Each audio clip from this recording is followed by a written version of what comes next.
Peace, family, and welcome to this edition of the Drapetomaniac Podcast. I'm Ayapo Yapa, and I'm the HDIC, that is, the head Drapetomaniac in charge. And we're here to have conversations on how to get off this plantation. Before I get started, I want to acknowledge something. I'm self-aware enough to know that I've become pretty much a one-note commentator. If you're listening to the Drapetomaniac Podcast and have been for any amount of time, then you almost always know what I'm going to say or talk about. I'm sorry to interrupt. I just wanted to make sure that you listeners are listening to the Drapetomaniac Podcast on doayamedia.com. You are, right? I'm about separating as best one can from this oppressive, abusive, demonic system so that one can live a life as a free moral agent without the crushing pressure that dystopian societies have as a major component. I want to, in my small way, help wake up as many of our people as possible from the slumber which we have been rocked into and out of being a part of this Matrix-esque fantasy in which we live. We are dealing with a system that not only is not attempting in any good faith fashion to assist millions of people, especially our people, who are sinking ever more deeply into despair on literally an hourly basis, but that this system is working in a very purposeful, intentional, coordinated way against us, or anything that might actually help us. We are dealing with a system that has become unresponsive. Arguably, the last time the system was responsive to the people was when FDR was president. FDR himself was an oligarch, but he famously told his own wealthy peers that, and of course I'm paraphrasing, if you don't get up off of some of your money, then the people are going to come and take all of it. So he created many sweeping changes as part of his New Deal in order to lift up the common people out of poverty. He also implemented Social Security, which at the time of its implementation excluded black people, just so you know. As a matter of fact, the New Deal was about lifting poor white people out of poverty, and it did. And white people, because FDR was doing things that were positive and making positive differences in their lives, they kept voting for him until he died. The public voted him into office 4 times as president, and probably would have voted for him again had he not died. It wasn't because he was this great person, or even that he gave a damn about the people, as so much fantastical history might try to portray him. He just had sense enough to know that if you keep screwing people, sooner or later, they're going to have enough of it and rise up against you. FDR, for this reason, credited himself for saving capitalism, which was his main goal, not necessarily helping poor people, but saving the system that kept the wealthy wealthy. It would seem like common sense. Let the people have at least something so they don't rise up. But today, these greedy devils don't even want regular people to have crumbs. I have said it before and I'm saying it now. The 1% and the 10% live by a creed that says, it's not enough that I win, you have to lose. It's not enough that I can take a vacation and sit on a beach for a week relaxing. You have to not be able to do it. They can sit in their ivory tower surrounded by wealth and opulence as their butler brings them their lunch on a gold tray. And if they happen to see you somehow enjoying dinner at a nice restaurant, a dinner you saved 5 months for so that you can do it like once every 2 years, you have to not be able to do that for that person to be happy. Or the better example would be, as the wealthy are handed billions of dollars in corporate welfare from the government, they lose sleep at night, and I mean literally lay awake thinking about the fact that people who are out here about to fall off a financial cliff might get $2,000 or $1,400 or $600 of their own money that they've paid into the system in assistance to keep them from falling into complete poverty. It is almost impossible for a sane person to believe that that's the thinking of these entities. But that is only because in order to understand that kind of thinking, one must be able to twist their mind in that way. And it is not an easy task for a regular, compassionate human being. I understand it, but only on a certain level. The same way I understand some quantum mechanics. 95% of it is over my head, but when explained to me, I can grasp the concept. When we hear about the death of a person, we may ask how it happened, but ultimately, all that matters is that that person is dead. Same thing for positive results for the general population. Nobody cares whether it was a Democrat or a Republican that puts money in your pocket. Nobody cares about the filibuster or even about impeachment when they are about to be thrown onto the street. They don't care if one side or the other or both worked out a way to get money to them when they need it. All they care about is that it gets done. That's it. So why does it seem impossible for the government to help the people as this country burns down around them? Aren't they afraid of revolts like those that dominated the latter part of 2020 and picked right back up again in 2021 just a few weeks ago at the Capitol? And by the way, the present situation with GameStop and AMC Entertainment are also revolts. They're just revolts in a different form. It's because back in the day of FDR and even Nixon, when he famously told Kissinger, they're going to come in here and get us, in reference to the mob of protesters that were breaking through the barricades outside the White House during the Vietnam War. The government was afraid of the people. But times have changed, and now people are afraid of the government, and with good reason. The oligarchs have had years and years to fortify their positions and more deeply entrench themselves. As with any strategy, there are times which things must be allowed to happen in order to find weaknesses that need to be shored up or holes that need to be plugged. This government and the oligarchs who run it have been doing this for decades, even allowing some controlled uprisings so that they can continually test and reinforce the barriers they need so that they can have carte blanche and do whatever it is that they want to do without any negative consequences to them. And now, with the latest controlled quote-unquote uprising, they're using it, as many knew they would, to advance and expand the surveillance and police state. They now have the protection of draconian laws, militarized police, and the military itself to use as boots upon the necks of citizens, the same mechanisms which have historically been used to oppress, harass, and terrorize our people all along. All of this is happening while the wealthy grow increasingly obscenely wealthier, and those at the bottom languish and suffer and grow poorer as citizens of a failed state.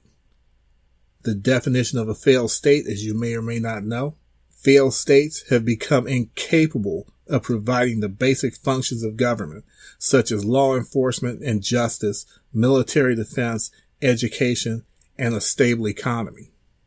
Failed states have lost the trust of the people and tend to suffer from civil violence, crime, internal corruption, poverty, illiteracy, and crumbling infrastructure.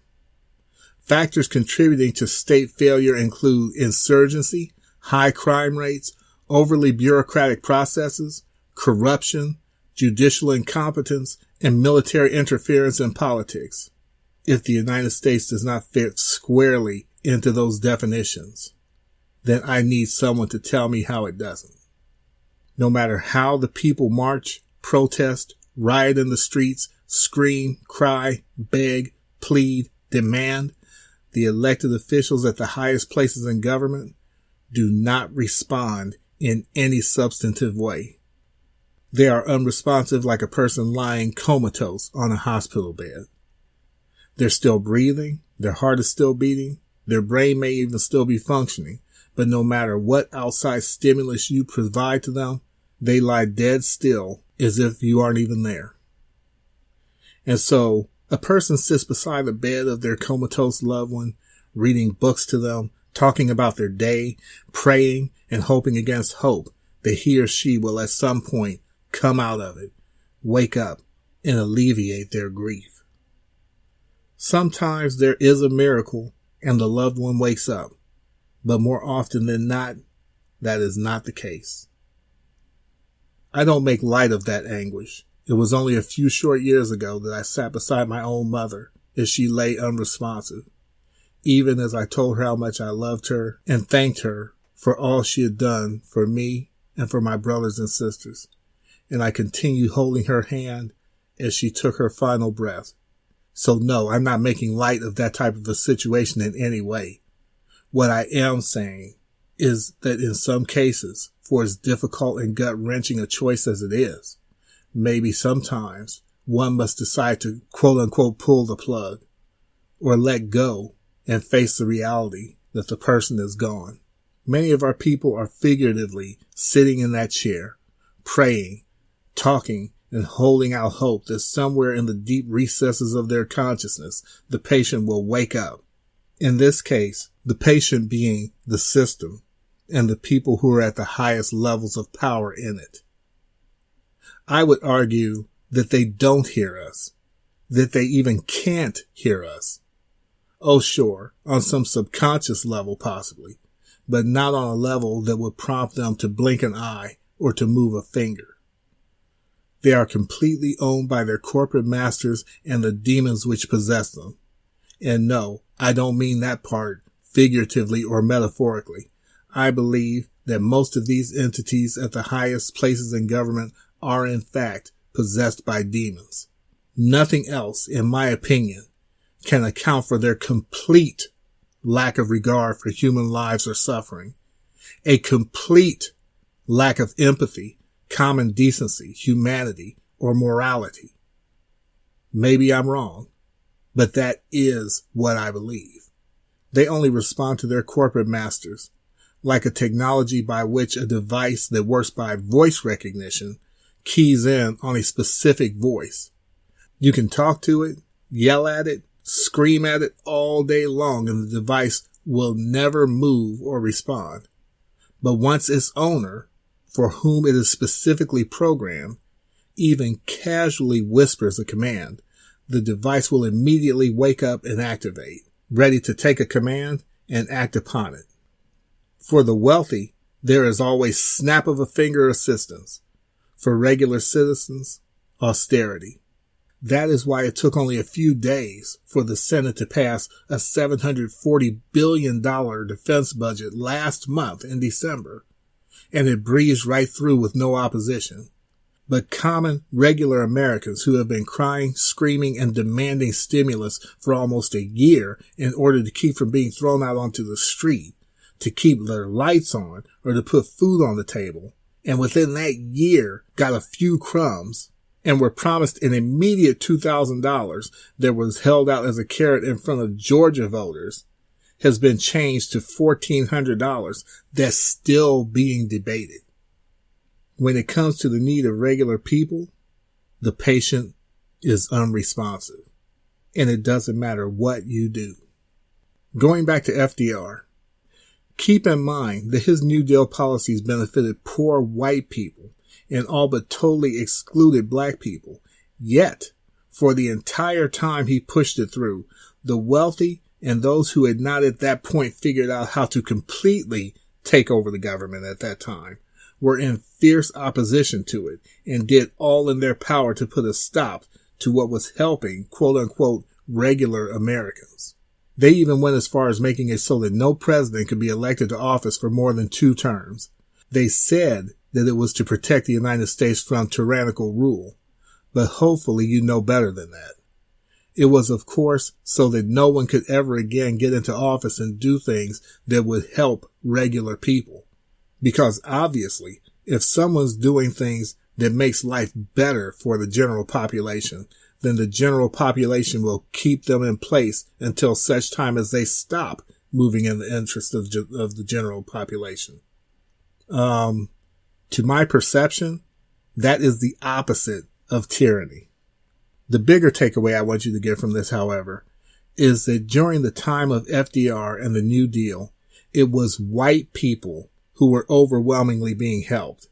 Assistance or benefits for black people were almost non-existent. So my argument is the one that I make continually.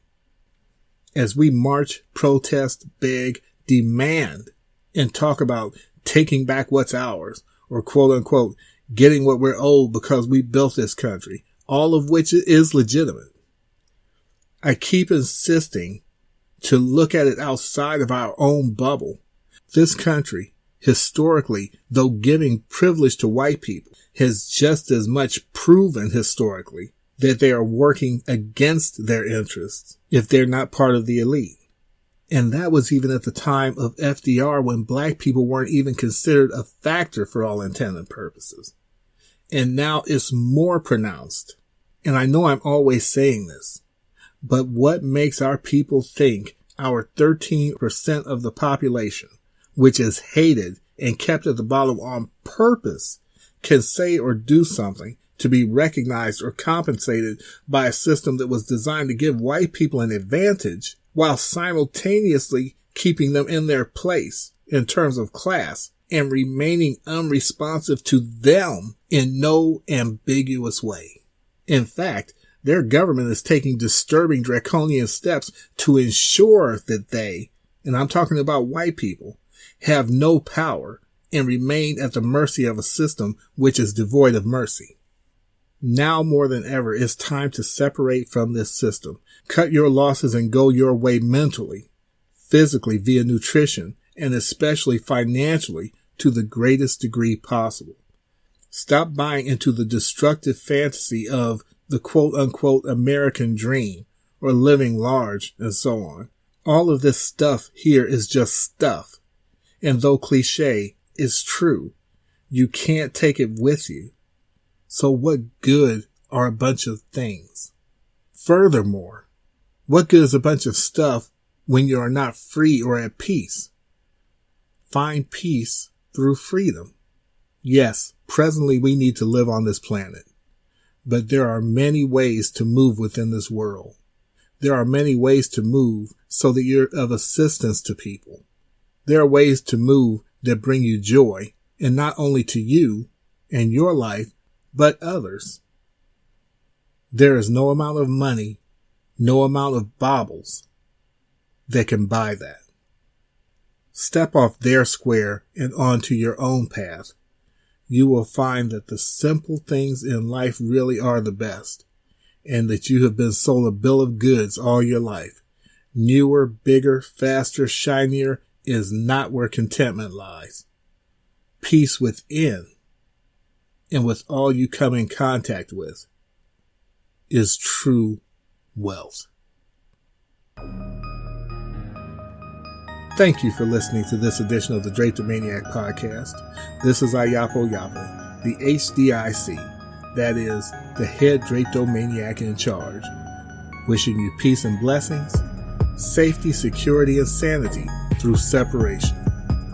And until next week at this same time, I'll see you on the run. And thank you again for listening to the Drapetomaniac Podcast. Tune in next week at doiamedia.com. DOIAMEDIA.com. And again, we'll catch you on the run. Peace.